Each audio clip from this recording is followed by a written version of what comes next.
ton cœur plus que tout ce qui se garde. Car c'est de ton cœur que viennent les sources de la vie. Donc, les sources de la vie ne viennent pas des choses qu'on garde. Mais les sources de la vie viennent de nos cœurs. L'origine de ce que tu vas devenir vient de ton cœur. Vient de ton cœur. Si tu dois être grand, c'est à partir de ton cœur que tu deviendras grand. Si tu dois être fort, c'est à partir de ton cœur. Si tu dois avoir un certain succès dans la vie, c'est à partir de ton cœur.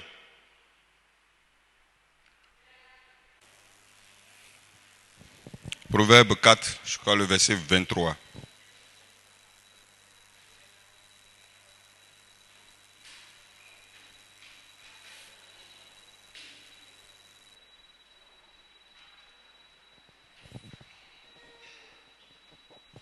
Proverbe 4, le verset 23.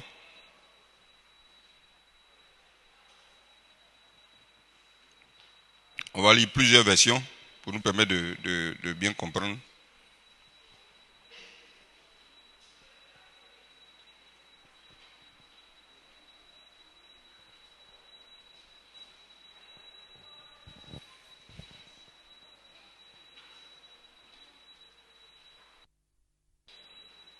Dans la version annotée, Proverbe 4, le verset 23, on va le lire ensemble et puis je vais lire plusieurs versions. 1, 2, Proverbe 4, le verset 23. 1, 2, ceux qui ont la Bible. 1 et 2.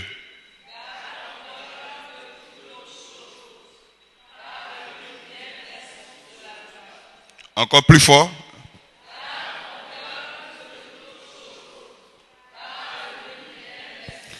Encore plus fort. Pour ceux qui n'ont pas leur Bible, pour qu'ensemble on puisse le dire 1, 2, plus fort.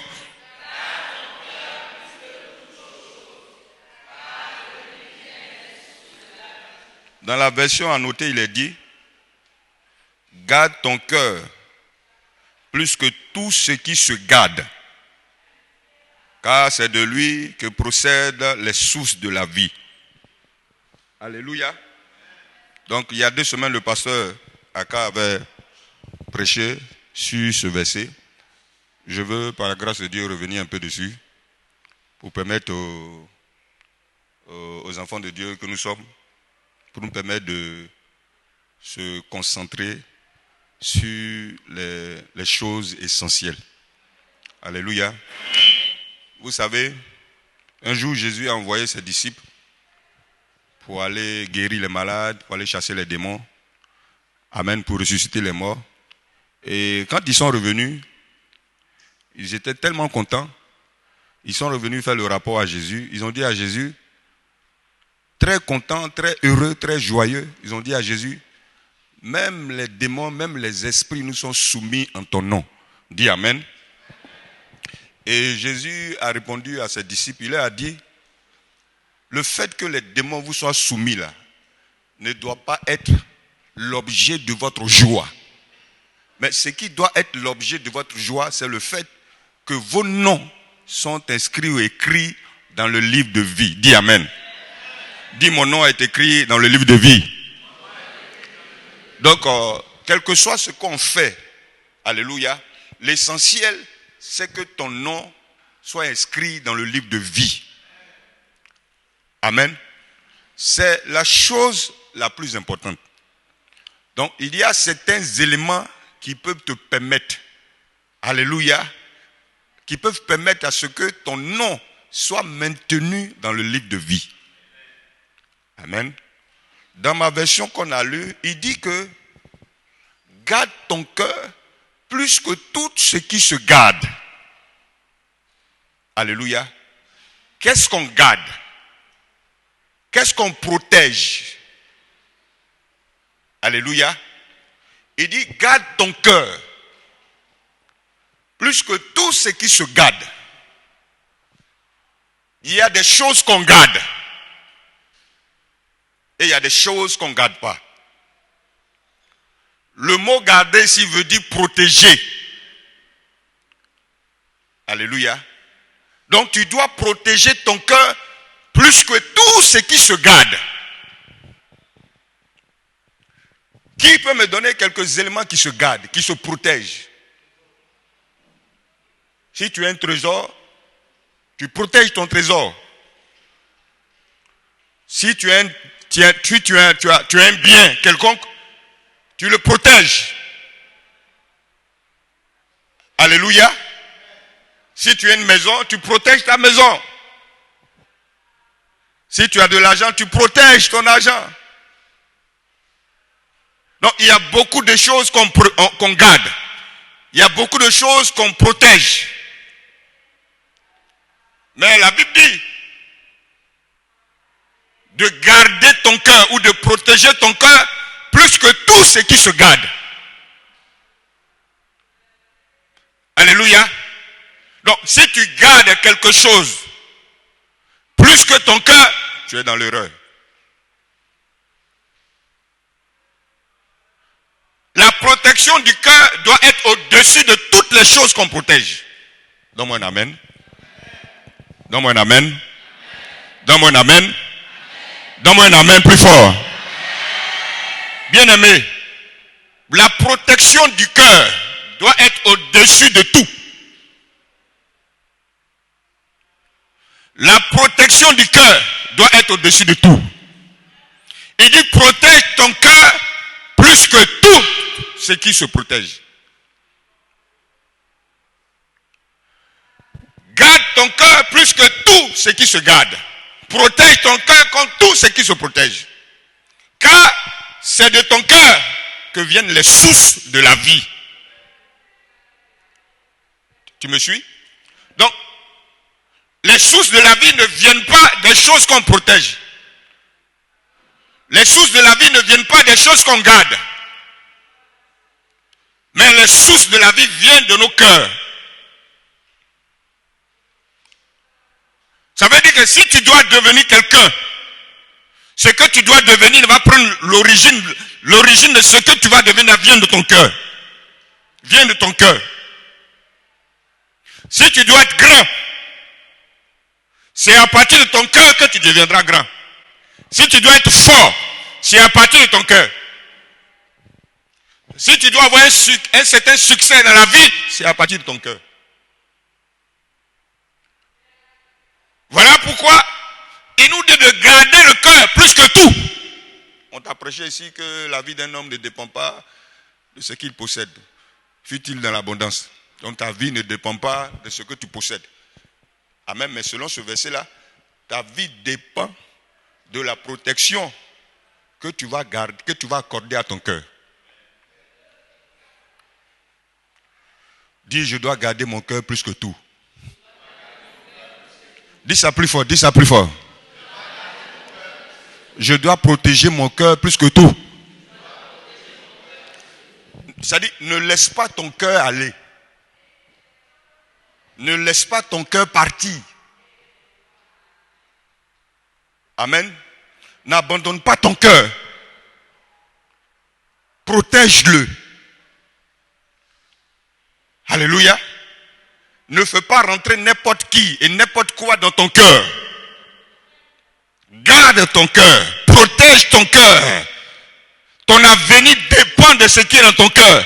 Ton avenir dépend de la protection que tu vas accorder à ton cœur. Il dit garde ton cœur plus que tout ce qui se protège. Protège ton cœur. Garde ton cœur. Ne livre pas ton cœur à n'importe qui. N'ouvre pas ton cœur à n'importe qui. Protège ton cœur.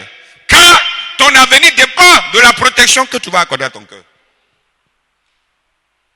Tu sais, tout ce qui se fait dans la vie là, ce sont des propositions. Le péché est une proposition. Donc, le diable peut venir te proposer le péché. Certaines personnes peuvent venir te proposer le mal, mais il dit protège ton cœur.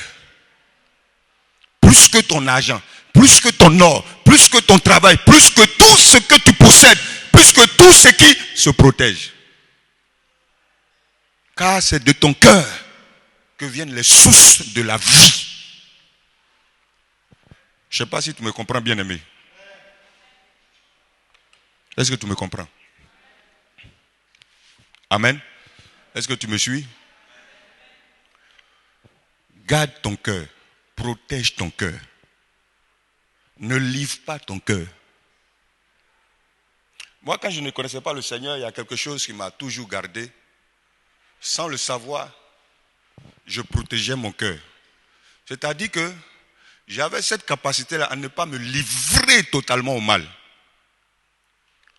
Mais il y a des gens dans le monde, même toi-même quand tu étais dans le monde, tu t'es livré totalement au mal. C'est-à-dire il y a des gens qui n'ont pas peur. Il peut aller sacrifier une partie de son corps pour pouvoir devenir riche. Il peut aller sacrifier une partie de son être, vendre son âme pour pouvoir avoir la gloire. C'est-à-dire il n'a aucune limite, il n'a aucune crainte. Donc il est prêt à livrer son cœur. Toi facilement tu allais voir les marabouts.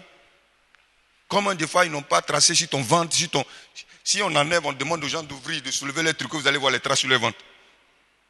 3 ici, 3 ici, 3 ici, 3 là. Est-ce que vous savez que même les tatouages que les gens font là, ce sont des alliances avec le monde ténèbre? Amen. Quand tu fais un tatouage sur tes fesses, tu mets un papillon, tu mets un poisson. Souvent, c'est-à-dire, c'est mauvais, c'est dangereux d'être naïf. Hein. Si tu es naïf, ce n'est pas bon. Si tu penses que les choses sont simples, on est dans un monde qui est simple. Non. Les choses ne sont pas... Hier nuit, j'ai écouté un témoignage. Il y a un monsieur qui voulait devenir riche. C'est un homme d'affaires. Et ses affaires ne marchaient pas. Donc il y a un ami qui lui a proposé qu'il y a une dame là, elle est vraiment puissante. Je suis en train de te parler de garder ton cœur. Hein. C'est comme ça que les propositions viennent. Et ce monsieur n'a pas gardé son cœur. Ils sont allés voir la dame. Quand il a exposé le problème, la dame lui a dit, va me prendre une bouteille. Et lui a demandé, tu as combien d'enfants? Il dit, il y a 8 enfants. Écris le nom de chaque enfant et puis mets dans la bouteille. Tu me suis? Et l'enfant que tu aimes le plus là, quand tu écris son nom sur la feuille, tu entoures le nom. Et puis tu mets ça dans la bouteille et tu fermes. Quelques semaines après, les contrats vont le tuer. Ce monsieur a commencé à devenir prospère. Il a de grands biens, beaucoup d'argent, beaucoup d'immeubles, beaucoup de voitures. Mais ses enfants, aucune percée, aucune ouverture, aucune prospérité. Il est assis sur la vie de ses enfants. Donc, le monde dans lequel on est n'est pas un monde qui est simple. C'est pour cela qu'on a dit, je crois la semaine passée, ferme ta bouche un peu. Protège ta bouche. Surtout, j'ai dit, moi je vais vous donner un conseil. Hein. Le pasteur a prêché ici plusieurs fois sur l'esprit de famille. Je vous demande de faire très attention.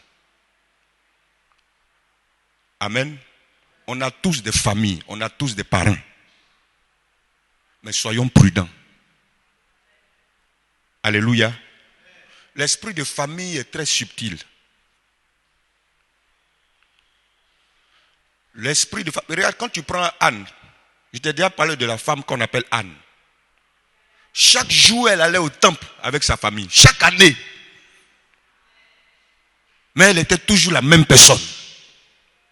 Chaque année, elle allait au temple avec toute la famille. On y va.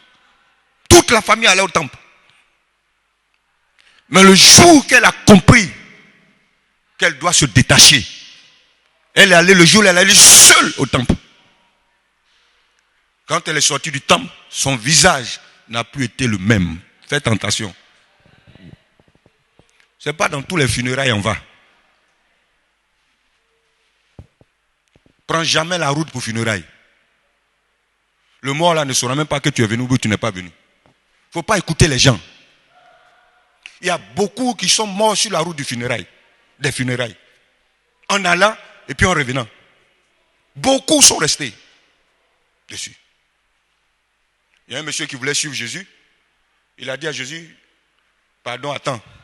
avant de te suivre, je vais l'enterrer mon père. Jésus lui a dit, laisse les morts enterrer les morts. Que Dieu te délivre de l'esprit de famille. Que Dieu ouvre tes yeux puis que tu comprennes. Tu dois montrer à ta famille que tu es converti. Ça, tu ne peux pas le faire. Tu dois montrer à ton père que tu es converti. Que Dieu est ta priorité dans cette ville. Donne-moi un amen. Tu dois montrer à ta mère que le Dieu des cieux est ta priorité. Qu'il y a certaines choses sur cette question-là, tu n'es pas prêt pour laisser. Tant que tu ne feras pas ça, tes parents ne vont jamais se tourner vers Dieu. Et puis tu vas les perdre de façon définitive. Il dit, crois au Seigneur Jésus, tu seras sauvé, toi et ta famille. Tu sais ce que ça veut dire? Par ta persévérance, par le fait d'être constant dans ta foi. Amen. Quand tu ne te compromets pas, quand tu ne doutes pas de ta foi, ils sauront que tu sers vraiment un Dieu. Et ils vont se tourner derrière ton Dieu. Ils seront sauvés. Crois au Seigneur Jésus et tu seras sauvé, toi et ta famille. On peut te demander tout, mais quand il s'agit de ton Dieu, il ne faut pas jouer dessus. Il ne faut pas jouer. Je parle à quelqu'un? Sois délivré de l'esprit de famille au nom de Jésus de Nazareth. Quand je devais me marier, c'est l'esprit de famille, c'est normal. Mais ce qu'on fait dans la famille, quand quelqu'un se marie, on va au cimetière. Sur les tombes. Mais c'est comme ça la famille fonctionne. Depuis quand les morts protègent le mariage des vivants? Je ne vais pas. Mais si c'est toi, non, c'est la vieille. Depuis quand les morts protègent le mariage des vivants? La Bible dit que le chien qui est vivant, il est mieux qu'un lion qui est mort. Il dit pour tous ceux qui sont vivants, il y a de l'espoir. Il n'y a pas d'espoir pour les morts. Il faut voir tout ce que les gens font quand il s'agit de funérailles. Les gens sont là, ils sont vivants. Même 5 francs, vous ne les donnez pas. Maintenant, le jour où les gens décèdent, vous mobilisez des millions. Ça, c'est un culte aux morts. C'est un culte aux morts. Le gars, il était vivant, il n'est jamais monté dans la limousine. Le jour où il meurt, maintenant, vous mettez dans la limousine. Un motard devant. Je te dis, c'est une adoration aux morts. Je te dis, si tu meurs jeune, je ne vais pas au funérailles. On ne fait pas sortir les instruments. Ça, c'est pour adorer Dieu. Ce n'est pas pour célébrer les morts. Donne-moi un amen. Donne-moi un amen. Donne-moi un amen. Donne-moi un amen. Que Dieu te délivre de l'esprit de famille. Le pasteur a parlé de ça en long. Il dit l'esprit de famille est quelque chose de difficile parce que c'est ta famille. L'esprit de famille, on ne le chasse pas, mais on le gère. Jusqu'à ce que l'esprit là te soit soumis. Qu'il n'ait plus d'effet, il n'ait plus d'influence sur ta vie. Mais c'est des choses qui prennent du temps. Il m'a dit que sa femme venait de perdre son petit frère. Qu'il a été empoisonné. Réunion de famille. Où ils font les fêtes, il y a beaucoup d'alcool là. C'est là-bas qu'il a été empoisonné. Je parle à quelqu'un. Que Dieu te délivre de l'esprit de famille. Donne-moi un amen. Ça n'a rien à voir avec honore ton père et ta mère, ça n'a rien à voir. C'est pas de ça qu'il s'agit, c'est pas ce que je suis en train de dire. Mais il y a un esprit dans la famille qui fait que les filles ne se marient pas, ou les femmes ne se marient pas, qui fait que les garçons n'arrivent pas à prospérer. Donc il y a des éléments, il y a des choses que vous voyez qui se passent dans la famille. Quand c'est comme ça, c'est qu'il y a quelque chose. Alléluia. Je parle à quelqu'un. Quand c'est comme ça, c'est qu'il y a quelque chose. Sois prudent pour faire l'effort de sortir. Que les gens n'arrivent plus à te contrôler. Les gens savent que sur un sujet là, tu es sensible. Et puis on te prend par les émotions. On essaie de t'avoir là-bas. Parce que toi, quand on dit quelque chose, tu commences à pleurer. Comme tu as beaucoup d'eau dans le corps, c'est pour ça. Que Dieu amène une sécheresse dans tes larmes. Demande à ma femme, moi, je n'ai jamais pleuré. Le jour où tu me vois pleurer, tu ne vas jamais me surprendre. C'est que je suis en train de prier. Amen.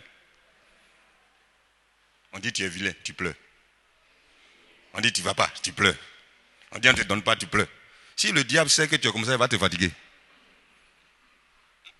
Amen. Sois délivré de l'esprit de famille au nom de Jésus de Nazareth. Sois libre. Que c'est toi, c'est-à-dire, normalement tu dois être la personne qui contrôle l'esprit de famille. Que Dieu te donne les éléments pour contrôler et dominer l'esprit de famille. Pour arracher ton père, tu as arraché ta mère, tes frères, tes soeurs de cet esprit-là, au nom de Jésus de Nazareth. C'est comme ça. Amen. Souvent, les gens ne peuvent ne pas savoir ce qui se passe, mais toi, tu es éclairé. Toi, tu sais, tu es spirituel et tu comprends certaines choses. Donc, quand tu regardes qu'il y a certains éléments dans la vie des membres de la famille, c'est qu'il y a quelque chose. Il y a quelque chose. Et tu es éclairé, tu as la parole de Dieu, tu es un homme de prière, tu es une femme de prière. Tu vois ces choses, sors. Et puis commence à prier pour ta famille. Ton père va se tourner vers Dieu. Ta mère va se tourner vers Dieu. Tes frères vont se tourner vers Dieu. N'oubliez pas que ça, c'est une parenthèse que j'ouvre. L'esprit de famille se transmet.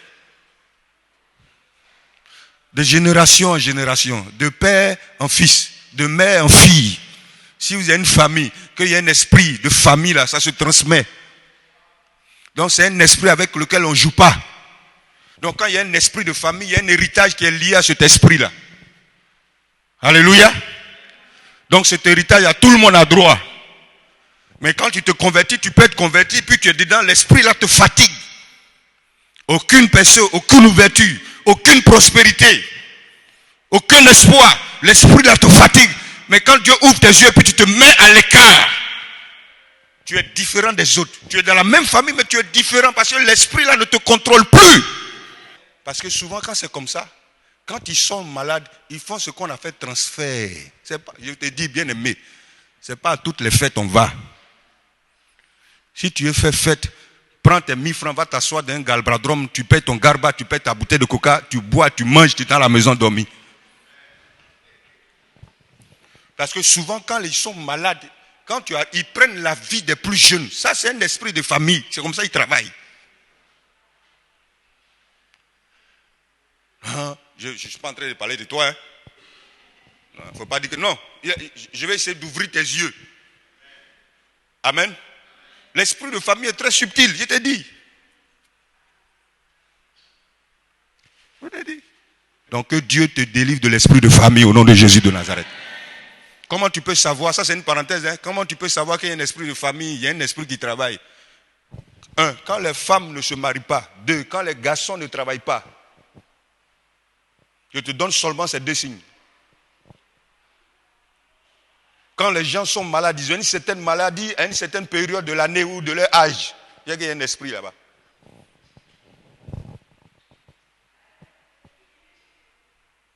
Amen. Village, village, village, village. Il y a des voix qui t'appellent.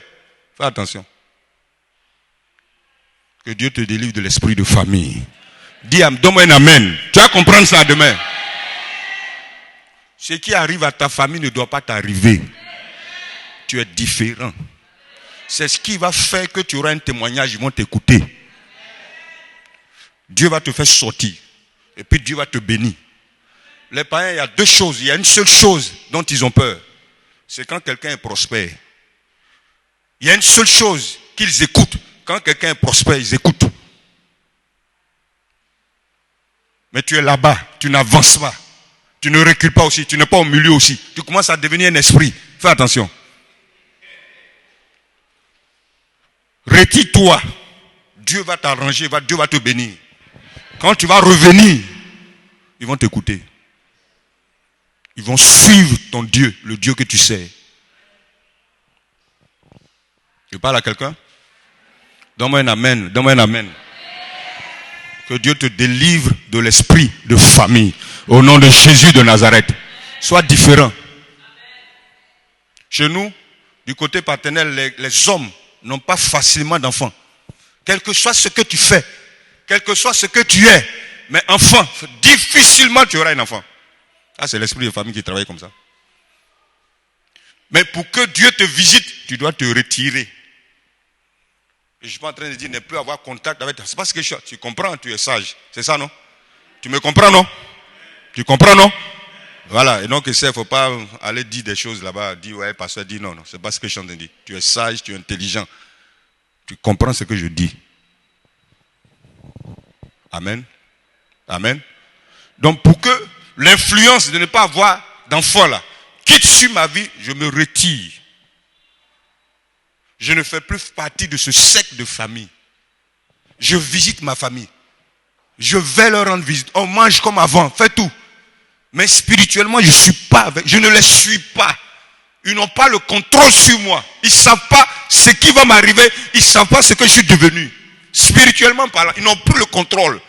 Donc ce qui leur arrive là ne peut plus m'arriver. C'est quelque chose d'autre qui m'arrive. Dieu te délivre de l'esprit de famille. Que la pauvreté de la famille la quitte sur ta vie au nom de Jésus. Que la mort de la famille la quitte sur ta vie. Il y a des familles où les hommes n'atteignent pas 50 ans. Toi, tu vas dépasser 50 ans. Dis Amen. Amen. Et tu sais, le diable est bizarre. Hein? Il te rend des témoignages. Je t'ai rendu le témoignage ici. Ça, c'est au Togo qu'on m'a rendu le témoignage. Il y a un jeune très brillant. Alléluia. Donc, pour fuir la sorcellerie du village, il est allé aux États-Unis. Très jeune. Il a fait ses études. Dieu l'a aidé. Il a été béni. Mais le lien avec l'esprit de famille n'a pas été coupé. Des années, 10 ans, 20 ans, 30 ans. Parce qu'il est devenu grand, il a travaillé, il s'est marié, il a des enfants. Il a acheté une grande maison là-bas, il y avait piscine. Un matin, il dit, il va nager. Quand il a plongé dans la piscine, il s'est retrouvé au village. Il s'est retrouvé au village. C'est comme ça que l'esprit de famille fait. Moi, je vais te parler de ma famille pour t'expliquer ça. Il y a un autre là, lui c'est un pasteur, un grand bishop. L'esprit de leur famille dit, aucun des fils de ce village-là ne doit voyager. Tant qu'il est bishop, qu'il reste dans le Nigeria, là, il n'y a pas de problème. Mais Dieu a commencé à l'utiliser. Un jour, il a eu une invitation pour aller aux États-Unis. Ils ont fait des affiches, grand programme. Ils sont allés le chercher à l'aéroport. Ils l'ont amené à l'hôtel. De l'hôtel, ils l'ont amené à l'église.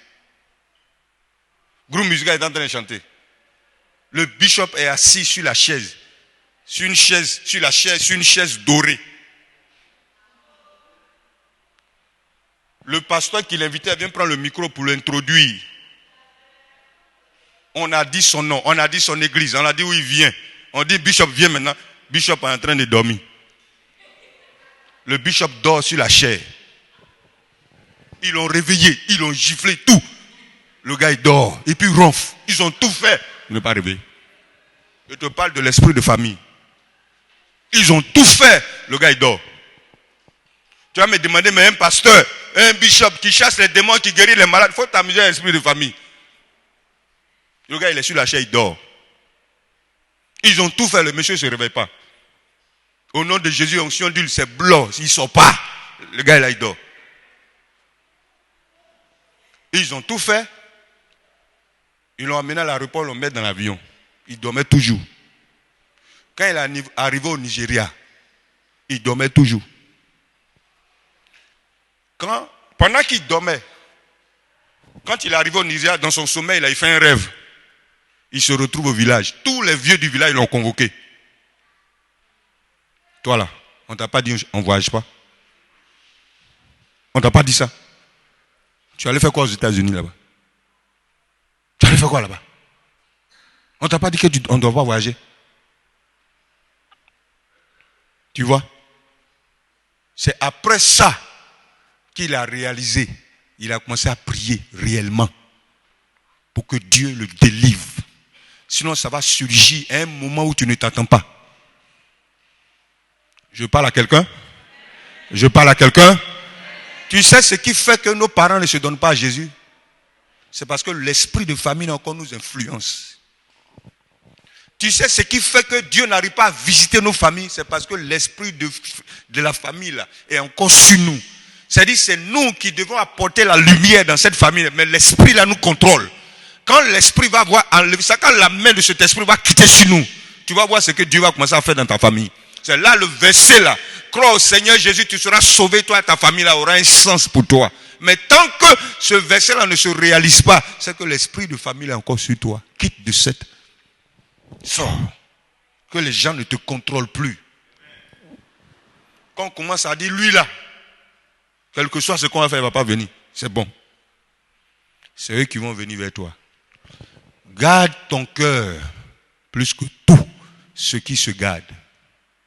Protège ton cœur. Les jeunes sœurs, protège ton cœur. Les gens ont trop accès à ton cœur facilement. Il suffit de te dire que tes yeux sont bleus. Seulement ton cœur là s'ouvre comme le boulevard, comme l'autoroute du Nord. Et tu n'arrives plus à dormir. Et comment... Oh Seigneur Jésus. Comment toi on va te dire que seulement tu es belle et puis ton cœur s'ouvre?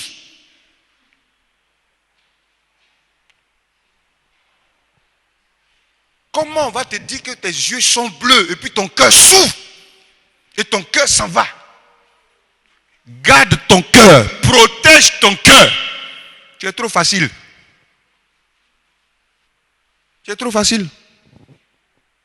Comment à cause d'argent tu peux sacrifier ton âme, sacrifier ton corps, ton cœur? Tu es trop facile.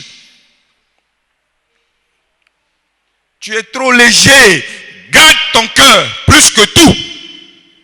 C'est de ton cœur que viennent les sources de ton avenir. Ton avenir se trouve dans ton cœur. Il dit c'est de là que viennent les sources de la vie. Tu me suis bien aimé?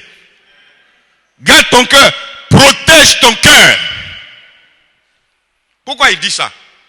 Parce qu'on est à l'image de ce qui est dans nos cœurs. Quand tu vois quelqu'un, sa façon d'être, c'est l'état de son cœur. Un jour, les Juifs, je crois Matthieu 15, les Juifs sont allés voir Jésus, ils ont dit à Jésus, mais toi, tes disciples là, ils ne sont pas bien, ils ne sont pas convertis. Jésus dit pourquoi? Il dit, mais eux, ils mangent. Avant de manger, ils ne se lavent pas les mains. Jésus répond, il leur dit, c'est pas ce qui entre là, qui souille. Mais c'est ce qui sort. C'est ça qui détruit la vie. C'est ça qui détruit l'avenir. Parce que ce qui sort vient du cœur. Jésus l'a dit. Tu vas lire ça dans Matthieu 15. Il dit, ce qui sort, c'est ce qui détruit la vie. C'est ce qui souille. Parce que ce qui sort vient du cœur. Il dit l'adultère, la méchanceté, le vol, le meurtre, toutes ces choses-là prennent forme dans le cœur. Donc c'est ce qui sort, c'est ce qui sort qui façonne l'avenir d'un homme. Donc si tu veux que ton avenir soit positivement influencé, ça dépend de ce qui est dans ton cœur. Qu'est-ce qui est dans ton cœur? Donc je réponds en même temps, comment garder son cœur? Tu peux voir ça dans Psaume 119. Je sais ta parole dans mon cœur afin de ne point pécher contre toi. Est-ce que tu me suis? D'abord, tu dois garder ton cœur plus que tout ce qui se garde. Alléluia. 2, comment tu dois garder ton cœur? Garder ton cœur, comme David le dit, je sais ta parole. C'est-à-dire, la parole de Dieu doit rentrer dans ton cœur. Comment faire rentrer la parole de Dieu dans ton cœur? En l'écoutant, en la méditant, en la mémorisant, en servant le Seigneur, en étant consacré à Dieu, en étant ferme sur sa foi et sur toutes les choses qui concernent Dieu. Il y a des gens qui sont trop légers. Amen. Donc comment tu vas garder ton cœur? David dit, je serre ta parole dans mon cœur. Je garde ta parole dans mon cœur. Je mets ta parole dans mon cœur. C'est seulement ta parole que je mets dans mon cœur. C'est seulement ta parole que je mets dans mon esprit. Il dit, je garde ta parole dans mon cœur, afin de ne point pécher contre toi. Alléluia. Ton cœur doit être rempli de la parole de Dieu. Ton cœur doit être saturé de la parole de Dieu. Quand tu parles, c'est la parole de Dieu. Quand tu déclares, c'est la parole de Dieu. C'est ce qui va influencer ton avenir. Mais quand ce sont les mauvaises choses dans ton cœur, c'est fini. Tu as gâté ta vie. La jalousie, ça a détruit ta vie. La méchanceté, ça va gâter, ça va gâter ta vie. Il n'y a pas d'avenir dedans. Le manque de confiance, ça dit c'est qui est dans ton cœur. Tu vois pas que ça te fatigue toi-même? Amen. La jalousie, ça fatigue. Ça va te tuer un jour. Parce que tu vas commencer à bénir. Tu regardes à gauche, tu es jaloux. Tu regardes à droite, tu es jaloux. Tu vas demander à Dieu, Seigneur, rends-moi aveugle. Mais même si tu es aveugle, tu vas entendre, non? Parce que les gens vont rendre témoignage. Tu vas dire, Seigneur, rends-moi sourd. Tellement tu es mauvais. Ça fatigue. Ça fatigue. Remplis, remplis, remplis. Prends la parole de Dieu. Mets-la dans ton cœur. Et tu auras, c'est-à-dire que face à certains événements, certaines choses-là, tu auras la bonne réaction. Où tu dois être attristé, tu vas bénir le Seigneur, le Dieu des cieux. Où l'esprit de jalousie veut prendre place là, tu vas bénir le Seigneur. Tu vas dire, Seigneur, merci pour la bénédiction de mon frère. Je sais que la prochaine bénédiction, c'est pour moi. Garde ton cœur plus que tout. Est-ce que je te parle? Qu'est-ce qu'il y a dans ton cœur? Qu'est-ce qu'il y a dans ton cœur?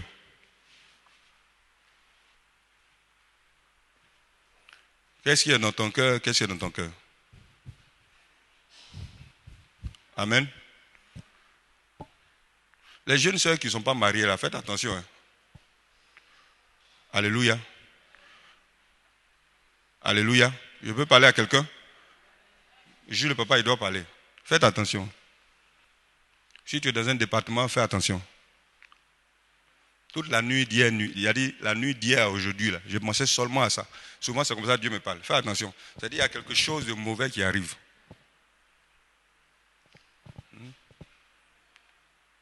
Tu n'es pas marié, tu sors avec les garçons. Il faut arrêter ça. Il n'y a pas d'avenir dedans. Demande à tes grandes soeurs, elles vont t'expliquer. Il n'y a pas d'avenir dedans. Amen. Le corps de la femme, là, c'est sacré.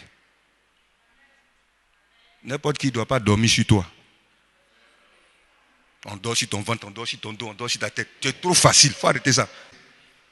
Tu as gâté ta vie pour ne rien. Il y a trop de maladies dans le monde. Je parle à une soeur. Si tu sors aujourd'hui là, il faut aller le voir. Tu dis, mon pasteur dit, on n'a qu'à casser. Je ne sais même pas quel lien il y a entre vous, puis tu vas les casser. Le corps de la femme est sacré. Le corps de l'homme, monsieur, est sacré, hein? Mais le corps de la femme est sacré.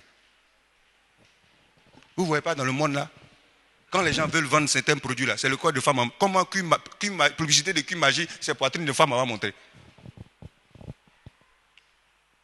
Le corps de la femme est sacré. Donc, il y a certaines parties de ton corps là, sacrées. On ne doit pas montrer ça comme ça. Je parle à quelqu'un? Je parle à quelqu'un? Je parle à quelqu'un? Tu sors de cette salle là, il faut aller le dire. Mon pasteur dit c'est bon. Amen. Sois béni. Sois béni. Donc je reviens dessus. Tu sors d'ici. Il faut aller lui dire. Mon pasteur dit c'est bon. Que si je continue, je vais perdre la vie. Il y a des choses, quand on est dans la maison de Dieu, on ne fait pas. Souvent on dit ça aux gens, mais ils font. Si tu veux, quitte l'église et puis va vivre comme un païen dans le monde. C'est bon. Mais tu ne peux pas être dans l'église, être dans le groupe musical, être dans un département et puis vivre comme un païen. Tu es en train de, c'est-à-dire, tu es en train de gâter ton avenir. Ça va te surprendre. Tu peux tomber enceinte. Tu peux tomber enceinte. Tu vas élever l'enfant en comment? Alléluia. Ça va loin. La sexualité est une responsabilité. La sexualité, ce n'est pas pour les enfants. C'est pour les adultes. Parce qu'il y a des gens qui sont vieux mais ne sont pas adultes. La sexualité est quelque chose de sacré. La Bible dit que tous les péchés qu'on fait là, c'est hors du corps. Mais le péché du sexe là, si tu pêches contre Dieu, puis tu pêches contre toi-même. C'est-à-dire que si Dieu ne te détruit pas, ton corps va te détruire toi-même. Attends. Quelqu'un va venir te marier? Donne-moi un amen. Donne-moi un amen. Tu dis ça dure trop. Quand tu prépares sauce graine là, ça dure pas? Tu as déjà préparé un haricot rouge, ça dure?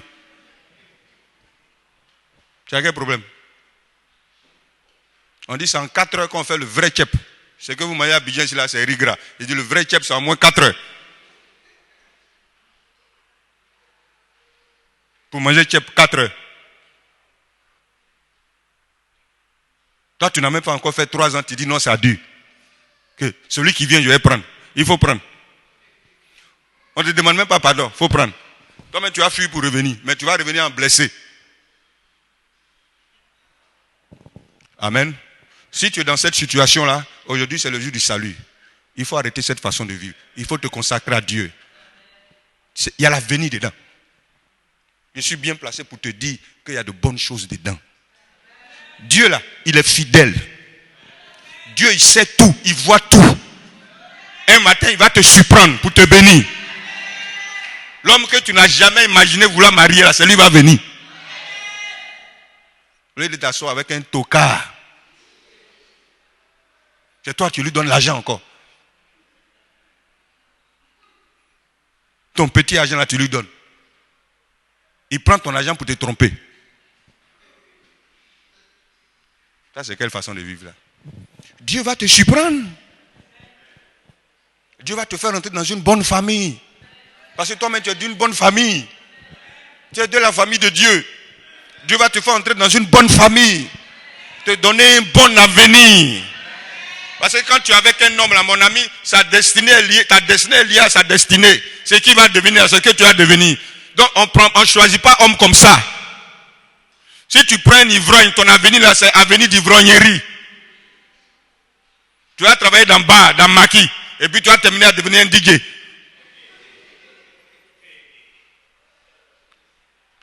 Dieu a un avenir pour toi. Il dit, je connais les projets que j'ai formés pour vous. Projets de paix, projets de bonheur, projets d'avenir. Il dit, mon objectif, c'est de vous donner un avenir glorieux. Le diable, c'est un menteur. Papa Adekoya a fait sortir ça ici. Il n'a pas dit que si les dames, si Ève et son mari mangent le fruit, ils ne vont pas mourir. Aujourd'hui, là, est-ce qu'on ne met pas? Dieu a un avenir pour toi. Dis Amen. Garde ton cœur plus que tout. Ne laisse pas ton cœur partir. Ne laisse pas les gens te séduire. Ne laisse pas les gens te tromper. Pour dire dans chasteté là, tu as vieilli dedans. C'est pas grave.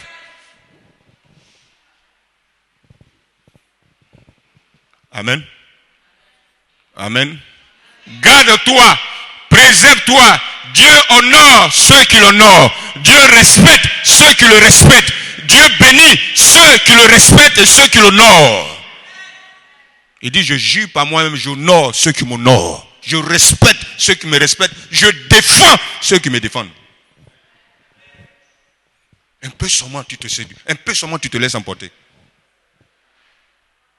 Amen. Ce matin, je suis un prêtre. Mon fils, que tes péchés te soient pardonnés. Donc c'est fini. Repas à 0. Ton compteur de péché là, c'est à 0. Au nom du Père, du Fils et du Saint-Esprit. Amen.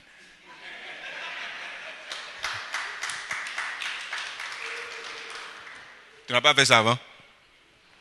Quand tu sors de là-bas, tu en fais la même chose. La semaine qui arrive, tu en fais la même chose. Tu te fous de qui? Dieu, c'est ton camarade. Il dit, celui qui avoue ses transgressions et il les délaisse, obtient la miséricorde. Celui qui avoue et puis délaisse. La confession, là, c'est avouer et puis délaisser.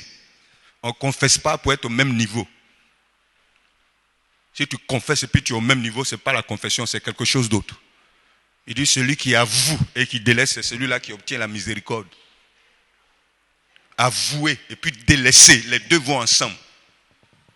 Dis à ton voisin, garde ton cœur plus que tout. Amen. Tiens-toi debout, on va prier le Seigneur. Père Céleste, prends ma vie, prends mon âme, prends mon esprit, au nom de Jésus, au nom de Jésus. Tout esprit de famille qui contrôle ma vie, qui domine ma vie, au nom de Jésus de Nazareth, au nom de Jésus de Nazareth, je me sépare de tout esprit de famille, au nom de Jésus, au nom de Jésus. Regarde, l'esprit de famille, ce n'est pas seulement dans ta famille, c'est aussi dans ton quartier. C'est aussi dans ton quartier. Il y a des gens qui sont dans un... C'est-à-dire, il y a des jeunes qui sont dans un quartier, il y a un esprit qui est sur tous les jeunes du quartier. Donc tu dois lutter non seulement avec l'esprit de famille, puis l'esprit de ton quartier. C'est pour ça que j'ai juré, il y a des endroits où je ne vais jamais habiter là-bas avec mes enfants. Jamais. Jamais. J'ai habité dans les lieux où tout est fermé. Tu comprends? Lève les deux mains vers le ciel. Dis Père Céleste, ce matin, je mets fin à toute domination de l'esprit de famille au nom de Jésus de Nazareth. Lève les deux mains vers le ciel.